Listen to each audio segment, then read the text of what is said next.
Nangyayari din ba sa inyo yung ganito?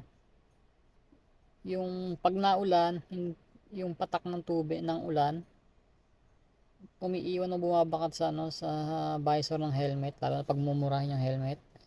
Yun yung pinaka ano ko pinakakainisan ko sa lahat pag naulan. Tingnan niyo. Ayan no. Yung patak ng ulan. Tsaka kahit pa punasan mo yan ng ano, malabo pa rin yung makikita mo. Kaya tumingin ako sa ano sa online kung meron bang magpapatanggal sa ganun. Ito may nabili ako, anti-fog tsaka rain. Yan. Pag dinikit mo siya sa loob ng visor, anti-fog siya. Pag nilagay mo naman siya sa labas ng visor, ngayon anti-rain. Pero mas maganda pag parehas mo siyang lalagyan, loob tsaka labas. 49 ko lang nabili yan, kaya bili nyo yung rainproof tsaka anti-fog. Ngayon, testing natin kung gumagana ba.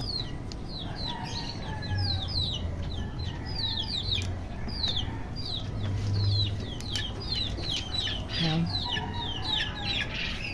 testing natin. Natin na. Aba, wala nga na. Ay, kitang-kita nyo naman. Itong walang ano, makikita nyo. Oh. May mga butil-butil siya ng tubig. Pero dun sa ano, wala. Yan.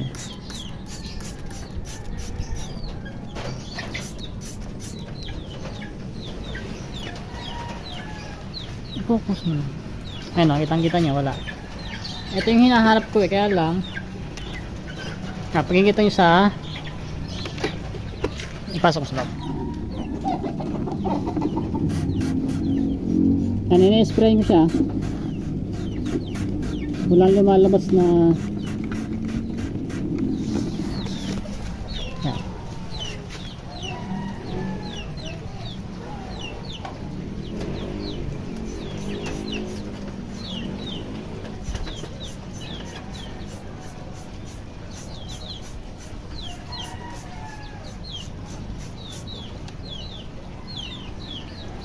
Ayos, maganda. Yung walang ano, yung walang screen, tingnan niyo, makikita niyo naman oh. Yung ano ng batak ng tubig. Dun sa ano, wala ang linis oh.